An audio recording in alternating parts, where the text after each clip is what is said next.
You know, I just saw a video the other day where they raced a new MT-07 versus a Honda Hornet, the new Suzuki GSX-8S KTM 790, maybe a couple other bikes and whatnot.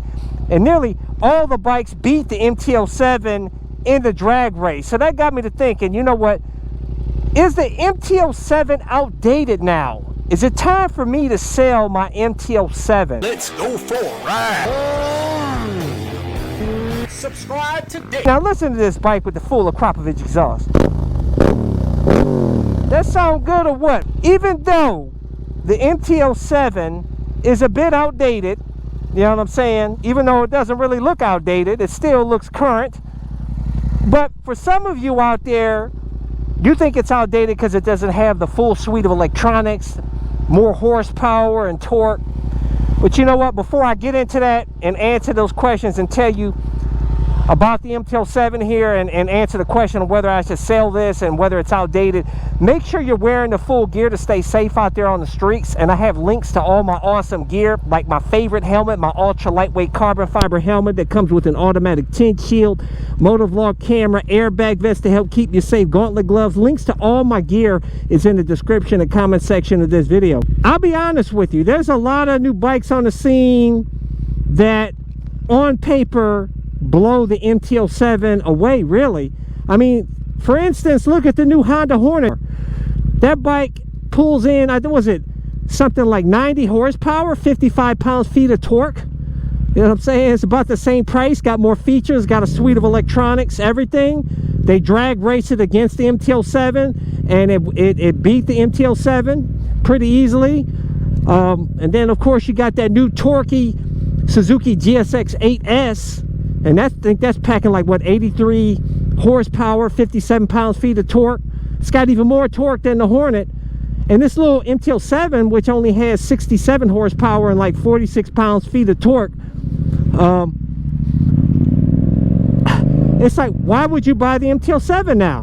Because all these other mid-sized bikes have blown it away. The KTM 790 as well. So why get the MT-07 now? You know what I'm saying? See these cars inching forward. You gotta stay sharp out here. There's a lot of fools out here, man, especially out here in the city. But anyways, so why get the MT-07 now? You know what I'm saying? What's the benefit of getting the MT-07 when it doesn't have as much horsepower and torque as these new mid-sized bikes out now? Well, there's one big reason, and for me, now I know for you, you probably could care less, but for me, is those have ride-by-wire throttles. All those bikes, this is the only one I think that still has a cable throttle. A lot of these e-throttles, or the ride-by-wire throttles, they got slack in them. It's like you don't get the full, the natural connection from the throttle to the engine. You know what I'm saying? You don't get the, like you do. I tell you, I've had several bikes with the ride-by-wire throttle, and some of them are better than others. The Ducati X Diablo S that I own, that had a pretty good ride-by-wire throttle, but it wasn't perfect. It still wasn't as good as a cable throttle. And that's why I love my YZ450FX Custom Supermoto too, because that's just raw, straight up motorcycle. Doesn't have all the electronic, you know, e-throttle and all the other electronics and BS on it. Straight up raw race motorcycle. That's what I like.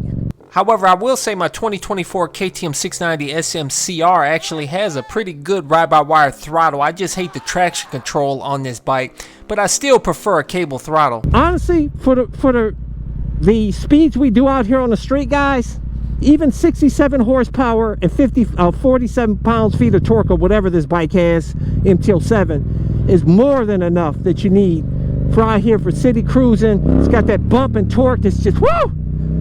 Feels good. Now those bikes, some of those bikes did not absolutely blow away this MT-07 in the drag race. Some of them, they were pretty close. So it wasn't like it was like night and day power difference. Okay? And also another great thing about the MT-07, why you should get it as opposed to those bikes, is this bike is just different. The way the chassis, the rider geometry, You don't have a big hump of a tank here. You got a lot of room, movement here. It's very comfortable. It's almost like a mix between a sport bike and a cruiser, almost like. That's why I use this bike as like a cruiser. I had planned on getting like a Harley Davidson cruiser or some other cruiser, a Ducati Diavolo V4 or whatever I had thought about getting. But I'm like, you know what? Why don't I just get an MT-07? It's got the bottom end grunt like the cruisers. It's lighter weight, it's cheaper, more reliable than some, like the Harley Davidsons. So, like, that's why I got the MT-07, man. And most people can afford an MT-07. If they can't get a new one, they can certainly probably buy a used one, because they can be had for as low as $5,000–$6,000 used. So I'm like, why not get a motorcycle that appeals to most people? Most people can afford it, and it has all the attributes I need for what I do out here on the street. You know what I'm saying? I don't ride on the highway that much. I'm out here in the city cruising, you know what I'm saying, listening to some tunes. It's got an awesome soundtrack. So is the MT-07 outdated? In my opinion, to me, that's its best attribute, is that it's got the old school flavor with the cable throttle, and doesn't have all the electronic rider aids. You don't really need traction control. You don't need any of the cornering ABS. You don't really need most of that stuff. All that stuff is great for the track. The city, you will not even, a lot of people cut all the rider aids off when they're riding out on the street, because you don't need them. You don't need a computer being intrusive on your riding. It's just unnecessary. All the bikes that I've had that had all the rider aids, like that Tuano, the Aprilia Tuano V4 1100 factory that I own, they had all the electronics and whatnot on there. I cut it off, because you know what I'm saying, I don't fly around corners out here on the street, which is really stupid. You know what I'm saying? All those electronics are best for the track, not the street. So a lot of you guys get caught up with, you want to get a bike because of all these cool extra electronics and stuff it has, but you find yourself really not using it out here. So it's really it's unnecessary, man. To me, it's more about marketing than it is actual practicality of getting a bike that has all those electronics, because it's totally unnecessary, man.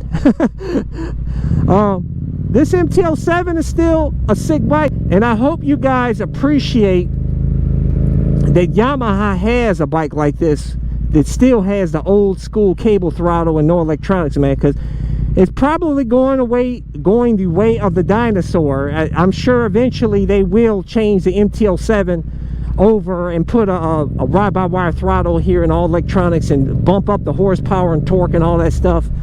They're eventually probably going to do it eventually. So appreciate it now while you can. I'm sure you'll be able, and then the used bikes on the market will probably, they'll go up in value, because people will be like me, be looking for bike that has the old school stuff on it, But I'm telling you, I'm out here in the beautiful downtown Cleveland, Lake Erie here, baby. Oh man, I'm telling you, much love for my beautiful city here, guys. And it gets a bad rap. Make sure you hit thumbs up, hit the subscribe button, hit that little bell symbol so you get notified when my new videos release. But I release new videos every Sunday, Tuesday, and Thursday at 11:30 a.m. Eastern Standard Time. Until next time.